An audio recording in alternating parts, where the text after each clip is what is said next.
Tobeteli kolo Yesu Kristo maboko makasi. Kolo soit pambola yo. Amen. Zamba pambola yo. Na tongo lelo eza dimanche. Eza mokolo moko monene oyo toyaka ko célébrer lisekwa ya Yesu Kristo oyo aza Nzambe na biso. Tozana musala monene oyo tozolobela sur l'importance du Saint-Esprit. Et après service oyo tozana musala oyo kezala na communauté na biso ezosalema le 24 décembre eza rencontre moko communautaire oyo biso nyonso tokokutana mpona kocélébrer la Sainte Seine. Tozosenga Nzambe vraiment grâce na ye ezala na communauté Nzamba sopa ngolu Nzamba sopa ba moyen katikati na communauté na biso po kokuta ba rencontre minene boy.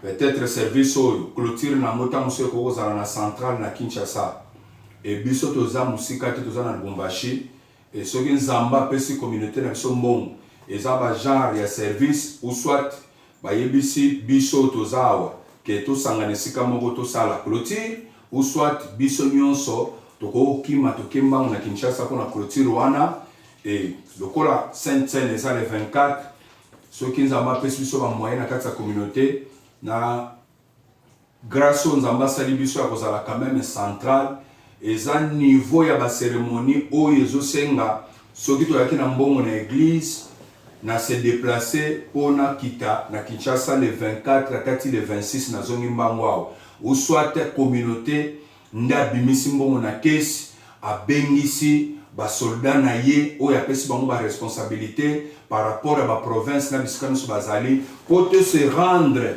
katikati na cérémonie wana peto vivre comment célébration ezosalema comment bazosala cérémonie wana comment il faut procéder na eloko moko pour permettre ba responsable nyonso ba centrale na bisika nyonso bato bazali bango pe bakende ko relayer misala wana po nyonso ezala kaka te kezo salima ka pa pasteur François mais zala makamususu ba ko autoriser ngo d'un moment à l'autre bisika bato aussi bazu connaissance bango pe bakoki ko sala ka ba événement wana bango pe bakoki ko organiser ka tant mususu service moko ya Sainte Seine et salami na Grand Katanga mais poto ya ko sala ngo il faut nanu ko kende ko zo mayele oyo papa zo sala alors ils allaient na ba rencontre ya boye ba bengi so tamso na communauté ba tindi billet tamso yeka ka le 24 wano kitina tongo au célébrer na butu le 25 au zuma repos ya mona ba ndeko na Kinshasa le 26 au zuifo le zongawa pour la réveillon il y a le 31.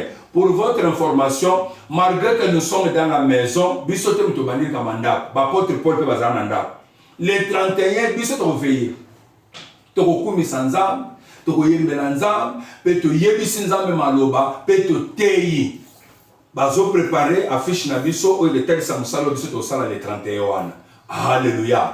Kolo soit pambola yo. To bete ko le Christ na boko na kasi. Nous avons sur l'importance du Saint-Esprit dans l'église. To sito comme une étape pour l'effusion du Saint-Esprit.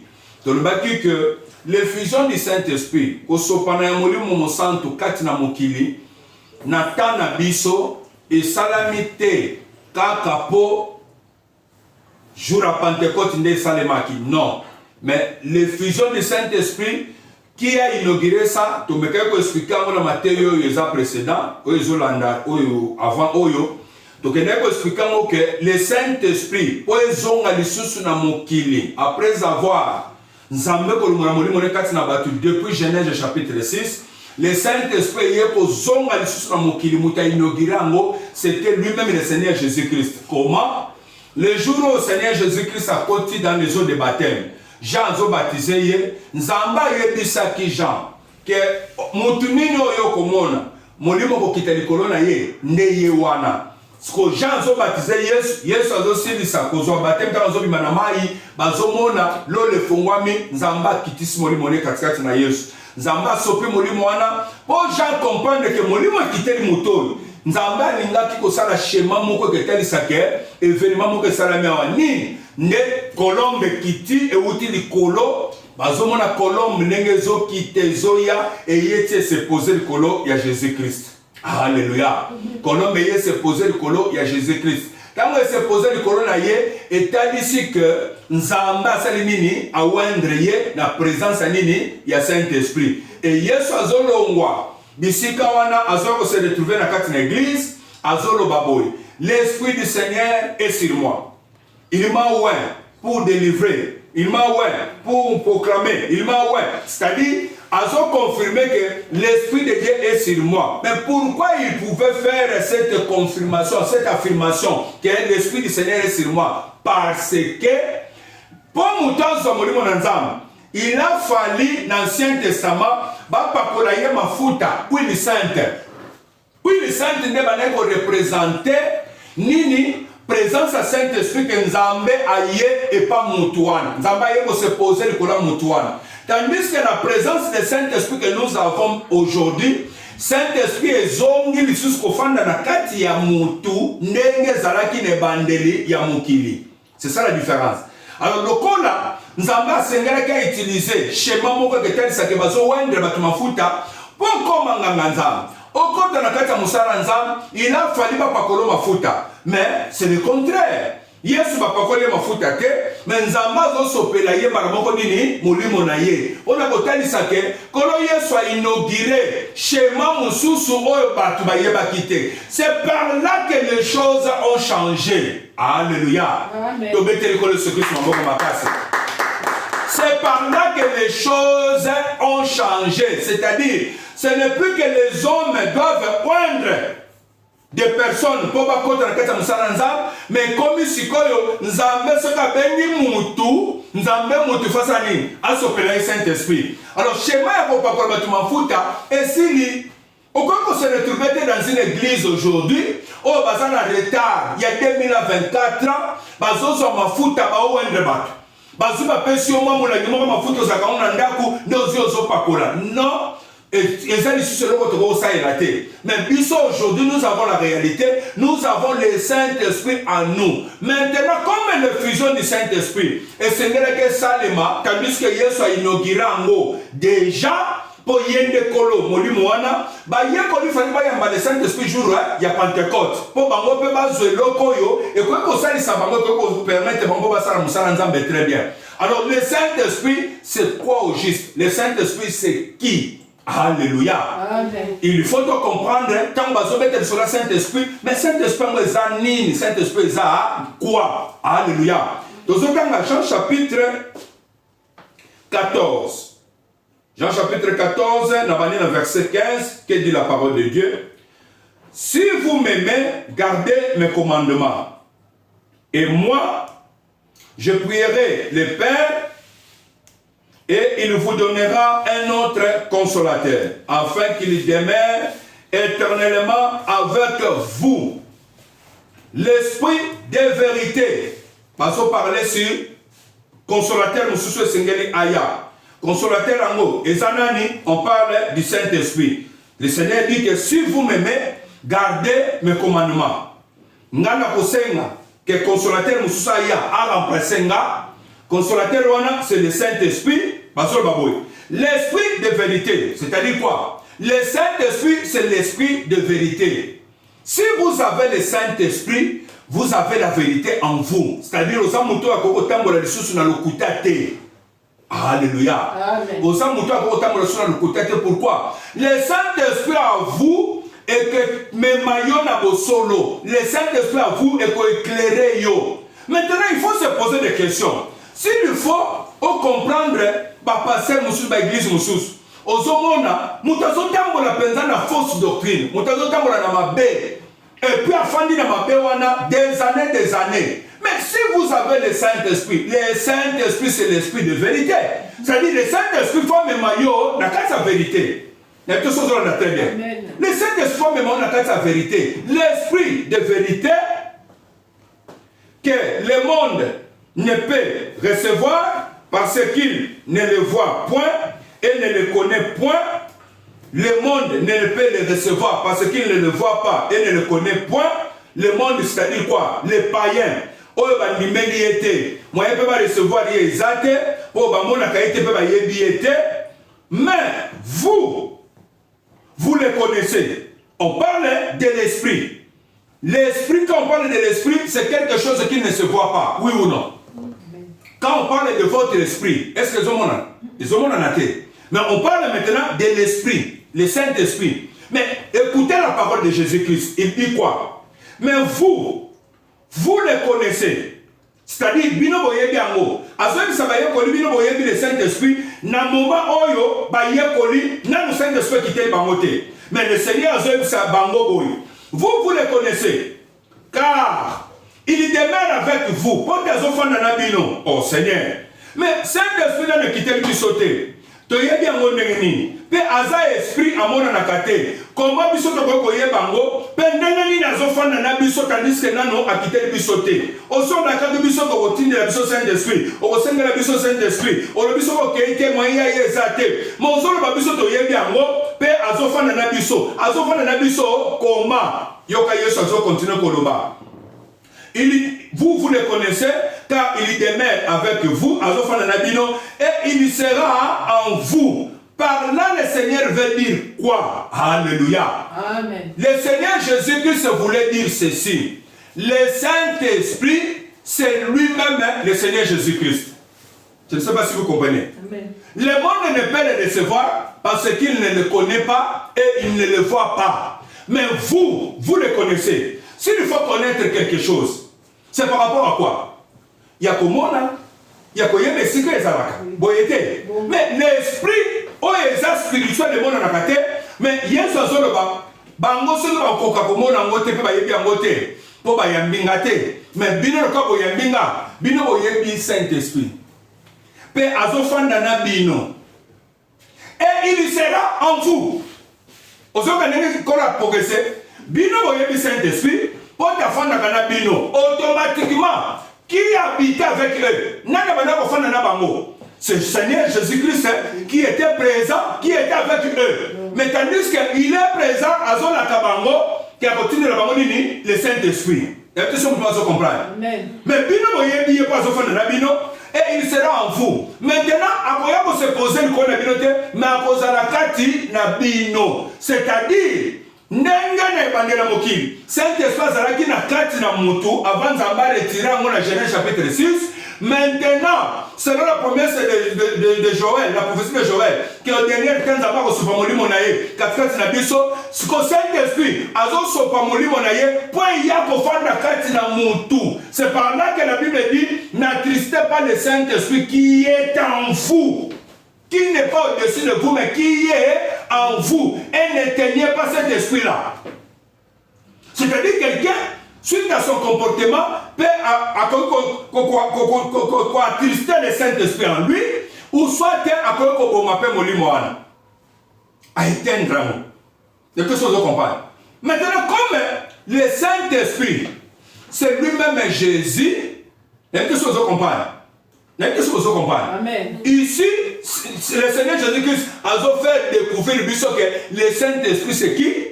C'est lui Jésus. Dans un apôtre, tout son ami clair. Vous comprenez ma cambo. Le Saint-Esprit, c'est qui? C'est Jésus. Maintenant, le Saint-Esprit, c'est l'esprit de qui? C'est clair. Il nous parle que le monde ne peut le recevoir. Mais vous le connaissez. Parce qu'il demeure avec vous et il sera en vous. Donc il nous démontre que le Saint-Esprit, c'est qui? C'est lui-même Jésus. Maintenant, le Saint-Esprit là, c'est l'esprit de qui? Si c'est lui-même Jésus, c'est l'esprit de qui? On peut évoluer. Oui. Actes des Apôtres, chapitre 16. Makambo eza bien. Foye bako maniolango po olimbolango bien montutanga yoki pe a comprendre mbalamoko. Pour le sapambola yo. Amen. Actes des Apôtres, chapitre 16, premier verset, Nazokita. Est-ce que vous l'avez très bien? Alléluia. Amen. Premier verset, na 7e verset, Nazotanga, na kombo na Yesu Christ. Il se rendit ensuite en Derbe et à Lystre. Et voici, il y avait là un disciple nommé Timothée, fils d'une femme juive, fidèle et d'un père grec. Les frères de Lystre et l'icône rendaient de lui un bon témoignage. Paul voulut l'amener avec lui et l'ayant pris, il les circoncit à cause des Juifs qui étaient dans ce lieu-là. Car tous savaient que son père était grec. En passant par le ville, il recommandait aux frères d'observer les décisions des apôtres et des anciens de Jérusalem. Les églises se fortifiaient dans la foi et augmentaient en nombre de jour en jour. Ayant été empêchés par le Saint-Esprit d'annoncer la parole dans l'Asie, ils traversèrent la Phrygie et le pays de Galatie. Ayant été empêchés par qui? Par le Saint-Esprit de prêcher l'évangile où? En Asie. Alléluia. C'est-à-dire, le code à Paul a s'appelé qui? À ça le déplacement. Quand on a dit qu'on a dit en Asie, quand on a dit en Asie, comme Moté Ignoso, un ministre de Dieu, si je me retrouve quelque part, j'ai tendance à faire quoi? De parler, de faire l'évangile pour accompagner Jésus Christ. Alors, Paul peut, mais quand on va bateya, Saint-Esprit est pour le bérabango, non, awa côté yate. N'importe quoi, vous comprenez? Awa beauté yate. C'est-à-dire quoi? Le Saint-Esprit aussi, azalaka na place où ya lingaka pour annoncer l'évangile. Et ça peut la place moussous, où ya permetaka te. Ce qu'on lobby au tal, n'a pas empêchement de Saint-Esprit à ça, surtout en Asie. Au kokuta ke, quand on a pu mettre qui bango, que batel le banzambe mingi kunate. Au kokuta même aujourd'hui s'il faut qu'on parle, na makamanzambe, il y a solo tout ça dans le Saint-Esprit. Au kokuta les asiatiques là, bazam mingi na banzamba papa. Allez-y vérifier. Au kokuta ke, ba chrétien bazam ke. Et même le christianisme a du mal à vivre na bisika wana zokuta ke baboma kabatu bazos balingi batino so bazala na religion songolo obino boyedwana. Alléluia. Amen. Tout a commencé depuis ba Paul bakenda wana. Saint-Esprit boya libi awate. Awetika na position wana. Qui sait pourquoi le Saint-Esprit a dit que c'est la bonne? Point d'interrogation. Mais ce qui est nécessaire c'est quoi? Le Saint-Esprit, c'est la personne de Jésus-Christ. Ok? Maintenant, le Saint-Esprit, c'est l'esprit de qui? C'est ça ce que nous voulons comprendre. Alors, comme on a bango na kati nazi, Pierre, Paul a lina banoteya, Saint-Esprit a zoya comme péché, alobi, pas ici. Côté awate, Paul naboy, Saint-Esprit a péché, alobi awate. Verset 7. Arrivé près de la Messie, il s'est disposé à entrer à Bithynie, mais l'Esprit de Jésus ne leur permit pas. Balongwe wana, bayeko kiteti bakoma peti na Europe. Tango bazo koma lisusu, po baluka bateya, ndenge baneko déplacer, na déplacement na bango wana, bayeko koma tina Bithynie, ba se préparer lisusu baluka basa nini, bateya. Tango balingi lisusu bateya, Bible ezoloba, mais l'Esprit de Dieu et de Jésus, et c'est ni. Et puis, vous en avez, je répète, vous en avez très bien. Dans verset 6, ayant été empêché par le Saint-Esprit d'annoncer la parole dans l'Asie, ils traversèrent la Phrygie et le pays de Galatie, arrivés près de la Mysie, verset 7. Il s'est disposé à entrer à Bithynie, mais l'Esprit de Jésus ne leur permit pas. C'est-à-dire quoi? Dans l'école, le Saint-Esprit a empêché de en Asie. Maintenant, il y a un verset 7. Il y a Bithynie. Bible l'Esprit de Jésus. Ce n'est plus le Saint-Esprit. Maintenant, on parle de quoi? De l'Esprit de qui? De Jésus. Alléluia. De l'Esprit de qui? De Jésus. C'est pour dire quoi? Le Saint-Esprit et l'Esprit de Jésus, c'est deux personnes? Non. Hein, le Saint-Esprit et l'Esprit de Jésus, c'est deux personnes? Non. Maintenant, pour répondre de Naï, c'est combien de personnes? Une personne. C'est une seule personne. Alléluia.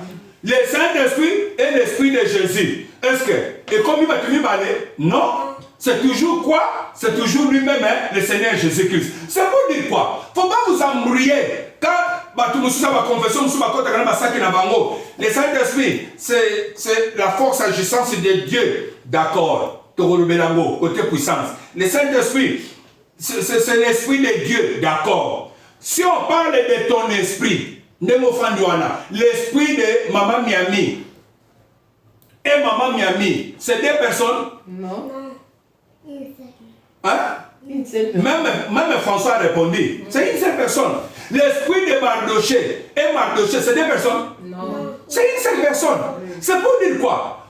Quand on a confusion, le Saint-Esprit, c'est lui-même Jésus. Comme c'est lui-même Jésus, il a discuté na bango. Na kata discussion na ye azo ebisa bango. Si vous m'aimez, gardez mes commandements. Boba termibe ko langai, moi et le Père, tokoya ko fanda kati na yo. Oui ou non?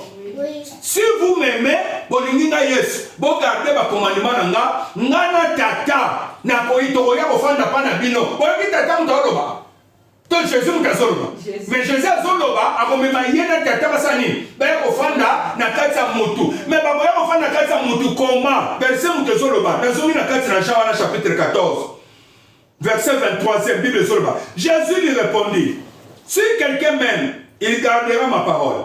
Et mon Père l'aimera. Nous viendrons à lui et nous ferons notre demeure chez lui. C'est lui seul qui a gardé. Ma commandement nanga, ngana papa tokoya pa na ye, pa tokosala ndako na biso kati na mutuana. Maintenant faut se poser des questions. Bakoya ko fanda na kati ya mutuana par quel canal? Bako utiliser schéma nini? Po bango mibale, baya kokota na kati ya mutuana bafanda, basa le fanda le na bango. Tandis que devant les apôtres, il leur a dit, vous les connaissez quand il habite avec vous, il demeure avec vous et il sera en vous. Soit ils ont fait sa promesse que nakoyanga na tata soki bobateli malakonanga ngana tata tokoya kofanda kati na bino, mais bako utiliser quel canal pour baya kofanda kati na mutu? L'effusion du Saint-Esprit. Je ne sais pas si vous comprenez. Maintenant, il faut utiliser quel canal? Il a fallu si qu'on va utiliser canal moko parce que à ce promettre battre. Ayem Sibat, dans peu de jours, vous serez revêtus de la puissance de là-haut. Bon, fan d'Isikamo, bon, vous jetez, vous en à Jérusalem. Le coup la promesse c'est Zaraki, il a fallu utiliser schéma pour permettre que Baya pour faire des Katina Moutou. Et ce schéma-là, il y a comme on y s'amapote qui te tient à biso de l'eau, comment Actes des Apôtres, chapitre 2. Les autres, est bien? Amen. Te mettez le col sur qui sur mon bon Actes des Apôtres, chapitre 2. Qu'est dit la parole de Dieu? Actes des Apôtres, chapitre 2. Tozo dans le premier verset. Tozo Kita. L'importance du Saint-Esprit dans l'église. Les jours de la Pentecôte, ils étaient tous ensemble dans les mêmes lieux. Tout à coup, vint du ciel un bruit comme celui d'un vent impétueux et il remplit toute la maison où ils étaient assis. Les jours de la Pentecôte, comme il y avait la promesse que ceux qui vont battre la Koranga, il a fallu maintenant le Seigneur a utilisé le canal. Canal qui permet que y ait un papa qui va faire na montre. Les jours de la Pentecôte, c'est l'effusion du Saint-Esprit. Les jours nous avons sorti le Saint-Esprit. Le jour de la Pentecôte, n'est l'effusion du Saint-Esprit au Salema. Nous avons utilisé ce canal qui permet de faire na kati na bat. Azala kaka nenga zalaki ye mokote na moins 12 personnes na yewana, mais il a fallu soit azala na kati ya bato ebele. Et pas azala na kati ya bato ebele c'est multiplier par moko na facilité. Il faut y en tant qu'esprit. Il faut y en tant que Saint-Esprit. Ce qui dit comme Saint-Esprit n'est que permettre azala minute awa na kati ya Congo, na kati na ndako na zoteya, azala minute na chaîne, place facile pour mutomba zoteya, azala minute partout au monde, bisika batunus basangani na Congo na ye, le Saint-Esprit là. C'est-à-dire, Zamba, il soit matérialisé combien il va se multiplier dans la carte de soit par contre car ça a partout à la fois que la carte de Jésus, à ça, vous se retrouvez quand on a Jérusalem. Non. Le coup la promesse, c'est ça, il y a soit par contre même on va ça plus loin. Il faut dans le canal qui permettre d'atteindre facilement dans le moment où on va ça la poste en l'air. Nous avons un canal que le jour de la Pentecôte, le Saint-Esprit qui dit, Bible est rempli autrement dit, le Saint-Esprit c'est dit, et oindre bango, oui ou non? Le Saint-Esprit qui dit le corona bango, bango peut recevoir le Saint-Esprit comme le jour où Jésus sortit des eaux de baptême. Amen. Amen. Comme le jour où Jésus sortit des eaux de baptême, Saint-Esprit quittait lui et pour nous montrer ça et comme il schéma où il y a des panzas payés, mon condé à quitter Saint-Esprit, ne bango pas jour à Pentecôte, le Saint-Esprit s'est dit et quitter le bangonios. Amen. Et wendre bango, madame Moko est consacré bango pour le Moussalanzam et créer un mouvement. Oh bango bakoko sala na makamanzam. Alléluia. Amen. Le Saint-Esprit remplit la maison. Bisika Basaraki et puis maison le babou. Pour la botanie, c'est que les Saint-Esprit qui étaient là qui bango, nous avons même une manifestation moko. Des langues semblables à des langues de feu leur apparurent, séparées les unes des autres, et se posèrent sur chacun d'eux. Et ils furent tous remplis du Saint-Esprit. Alléluia. Amen. Ils furent tous remplis du Saint-Esprit.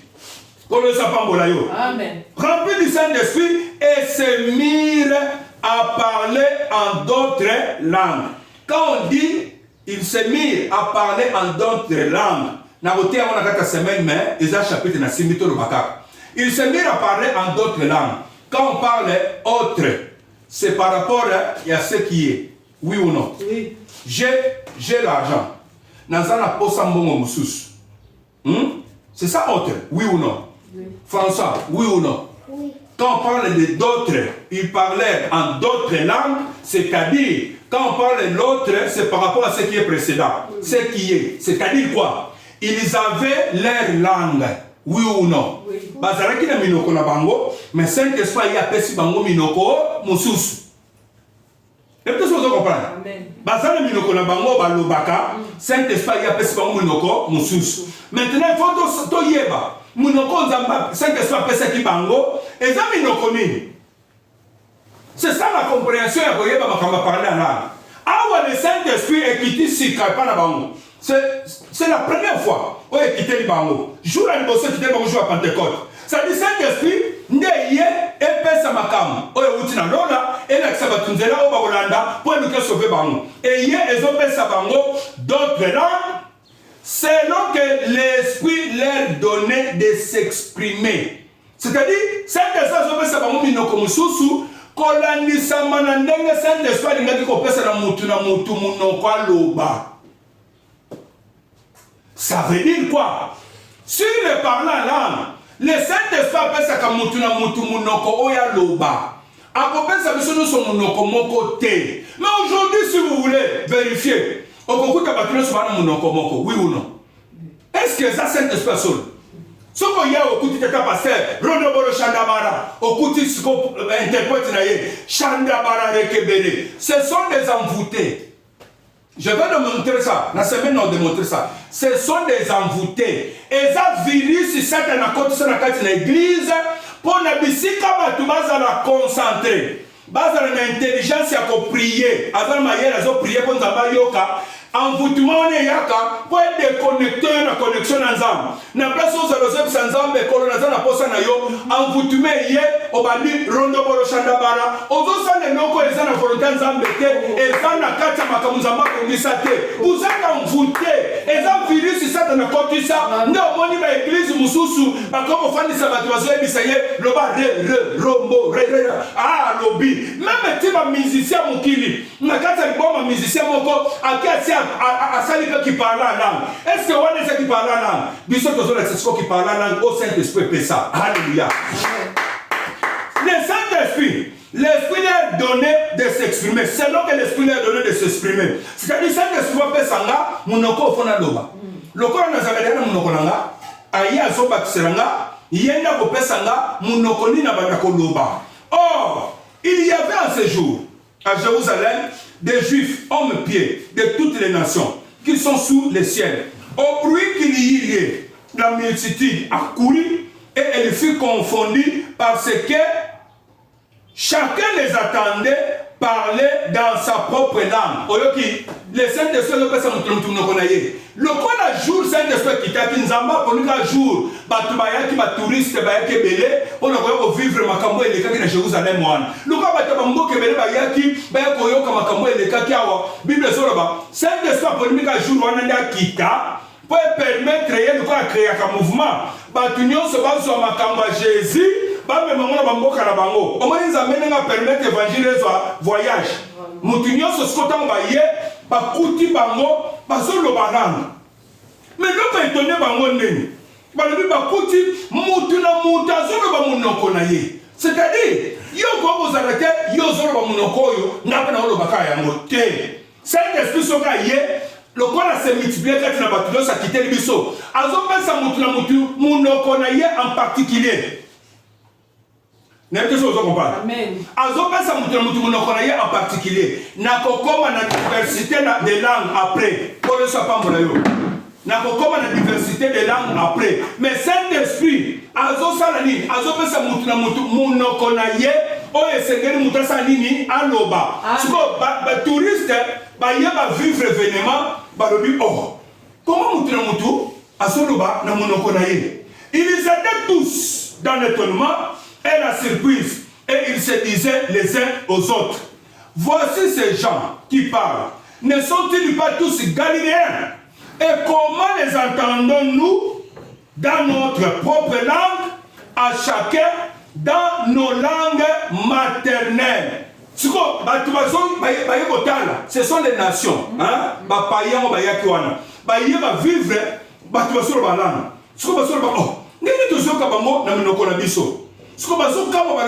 comment bato bazaba galiléen, c'est-à-dire bazaba quinois, bazaba louchouan netu biso. Nengeni tozoyo kabango bazolo bana minoko na biso ba merveille de Dieu et puis bazolo ba na ba langue na biso maternelle. Qui dit les langues maternelles? C'est le borochana bana? Non. Les langues maternelles, ce sont les langues où bana babota makanango na kati ya famille. Munoko mama, quand on parle de maternelle, maman oya boko la kamwana, azana munoko alobaka, nde yango biso ne sokole la kanango. Lelo, okuti na ndeko balobaka français, bana bazolo ba français. Bazolo ba swahili, bazolo ba chiluba, bazolo ba lingala, bana pe bazolo ba ngopo ba kuchanga pa ba bot. C'est-à-dire batoyo bayeba yoki bango bazolo ba les langues des hommes.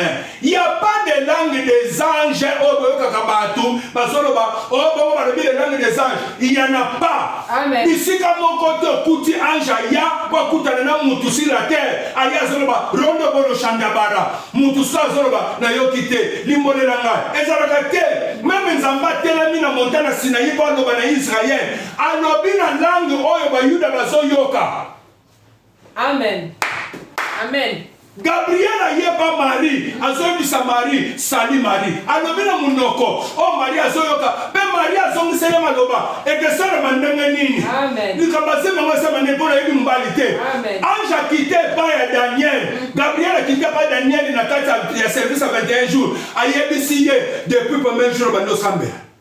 Nzamba sa répondre kio. Mais puissance est dominaka awa na Iran ne kanga kinga moyena lekezate Mikaël yoko délivrer ngai même les anges bazoma makambo zoyoka même na île de Patmos au bout du Jean-Baptiste batomoni ya miso azana île de Patmos amoni na lona amoni bato bazokuma mena nzambe bazoloba makambo Jean zoyoka makambo bazoloba nazope ce exemple moko. Dieu n'est pas compliqué. Nzamba yebi mutu na mutu pe na balangue de maternelle na biso. Tala soko lali soko zolo te makambo na nzambe bayeba osolo munoko nini osoyoka balobi no rondo bolo shanda bala po yoka te osoyoka bayeba compliqué en anglais bayaka bazolo belo na munoko no maternelle posa nini oyoka. C'est-à-dire Dieu n'est pas compliqué. Les deux okute ba église baza complexé na makambo nzambe ko sa complexité pour modérer azoluka ba verbe na ba article les GG. Ozo sala ba ventir pour rien. Sambela na Kiswahili, sambela na Chiluba. Teya na munoko oyo. Sanga sala sona ngai. Munoko nzambaka ko yebisa sona nani. Amen. Na sala publicité ya français to ya anglais. Non. Nasana posa na ngote bisika nyonso na kokoma na koloba na munoko nanga peso ke interprète pas yebisa ba munoko na bango ozala wana ayebisi ba munoko na bango. Moi je n'ai pas me complexer pour se retrouver na campagne moko batenga na fiche pour ba transformer en français maramo ngapela bandi. Bon, vous voyez le Seigneur Jésus na bando ko baver jamais na ba article comment ko plaçango na kosala ngote au nom de Jésus na kosala o tika ko swanga te. Amen. Il y avait une de mes sœurs, petite sœur nanga lobi, papa, yaya, maman te musoko sala on a français te, na ici Dieu n'est pas français. Au moment où on a la scène ngara, ataba tu ne bilo ni bali okango, yo interpréter a yoka. Bible otozotanga, et outre nous connaissons. Mais bazu basani, interprétation ba minoko ba tu bon muta yoka. Soko ke ba baluba okuta ba komina chiluba. Amen. Okenda ba anglais okuta ba komina anglais. Mais non, on ne pas commis wana. Ndé donc quand mon commission de sanini, de sotangango. Moi je n'ai pas me complexer. Pour me trouver sauter à français. Côté à français, n'est que ça la grandeur na yo. N'est que ça qui est nzambe. C'est pas ça. C'est pas ça le Saint-Esprit. Ce que bazo kabango, bazo ba minoko na bango maternel. Ndé bazo ani ko confirmer. Minoko ngo maternel. Eza minoko ni. Ba commission partes, medes, elamites. Ceux qui habitent la Mésopotamie, c'est-à-dire Irak, la Judée, la Cappadoce, les ponts, l'Asie, la Phrygie, la Pamphylie, l'Égypte, Égypte, Afrique, Mounoko africain, il y a presque 120 personnes dans la chambre haute. Bazo Sambela, Bazo Belanzam, Sopela Biso Saint-Esprit. C'est maintenant il y a Saint-Esprit. C'est maintenant il y a Tamoli mon aïe comment qui a quoi attristé. Nzamba zo renouvelé. Ce qui espèce que tenir, il lui faut Nzamba sopamolimo et ça la réveil spirituel. Il lui faut la mouka. Qui attend de nous une réveil. C'est-à-dire ton la mouka, ton telle ma puissance Nzamba se manifester quand c'est la biso. Balobi namoli namunoko. Il y a les Égyptiens, les territoires de la Libye, ozoga. Munoko ba Libyen, et zolo ba place wana, c'est-à-dire Libyen wa ezala ki wana, ayoki munoko na bango. Ce qui Congolais, c'est la minute, anaga yoka pe Kiswahili, o ezolo bama. Anaga yoka pe Chiluba lobami, anaga yoka pe Lingala wana. C'est-à-dire munoko lobami, ezolo bama munoko abatu. Bazolo ba munoko des angités. S'il faut parler en langue, bref, ce sont des langues des hommes. Na 4 semaines, tokotombo la makambo. Toko expliquer en profondeur pour monter comprendre comment kasina koko yeba que naza penza na don ya parler en langue. Comment na ko yeba ngo na kufungula biloko wana nyoso. Tellement likolo. To bete likolo so kusuma ko na kasi. Bete likolo so maboko na kasi. Tellement likolo to sambela. Tango baba na ko sambela kata